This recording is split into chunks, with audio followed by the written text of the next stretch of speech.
আজকের ভিডিওতে তোমাদেরকে বলবো কোন প্লেগট্রামটা কখন ইউজ করা উচিত।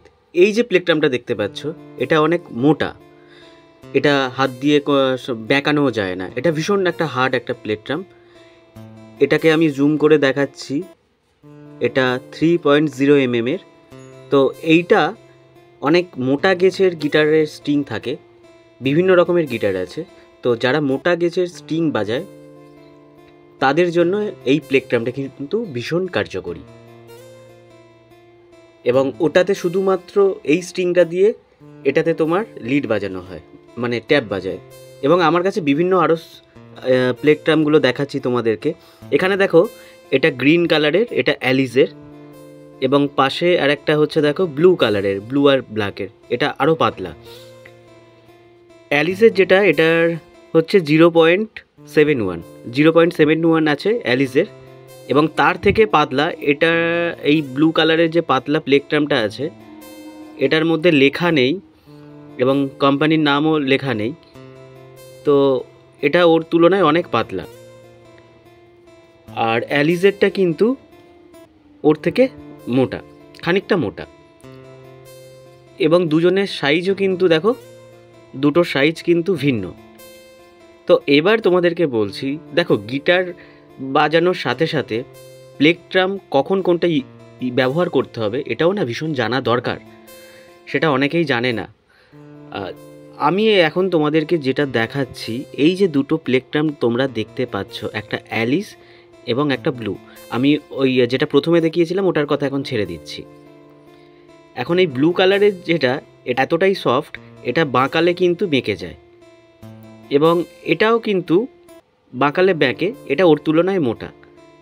কিন্তু এই দুটোর মধ্যে হচ্ছে, তুমি যদি যখন ট্যাপ বাজাবে বা লিড যখন বাজাবে, সেই ক্ষেত্রে স্ট্রাম করতে, যখন তোমরা স্ট্রিংটাকে স্ট্রাম করবে প্লেগট্রাম দিয়ে, তখন তার জন্য সুবিধা।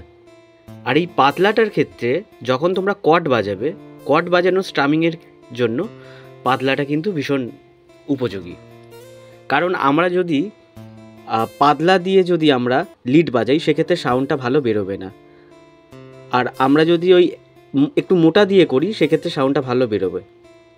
তো সেই জন্যই আমরা যখন কর্ড বাজাবো, তখন এই ব্লু কালারের এই রকম পাতলা প্লেগট্রাম দিয়ে আমরা কর্ড বাজাবো।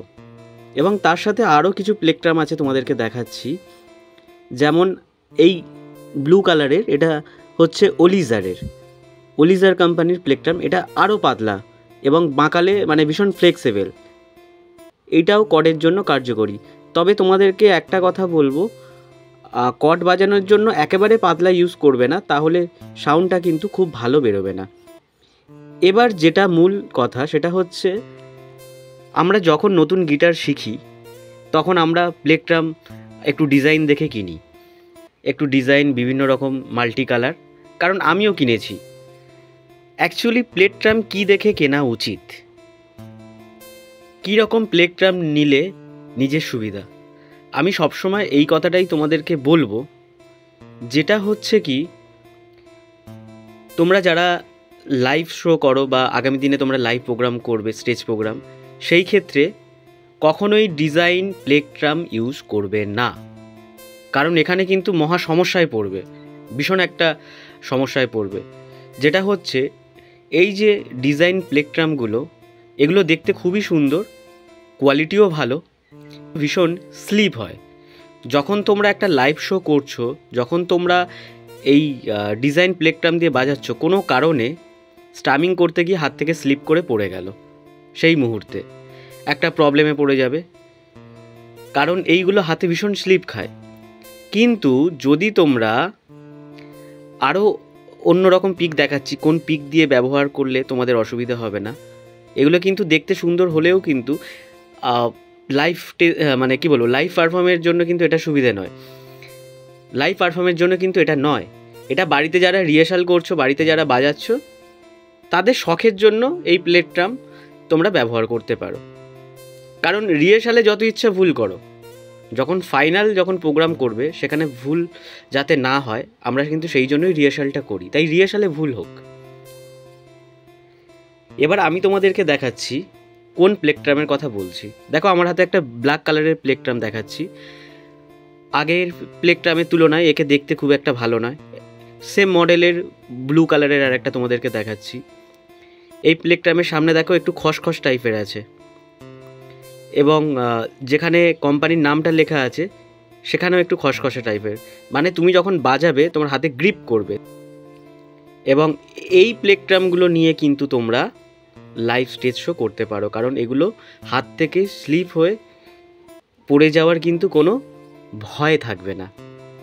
এগুলো যত ইচ্ছা বাজাও, হাতে ঘাম থাকুক যাই থাকুক, এগুলো কিন্তু স্লিপ করবে না, যেগুলো আগেরগুলো তোমায় স্লিপ করবে।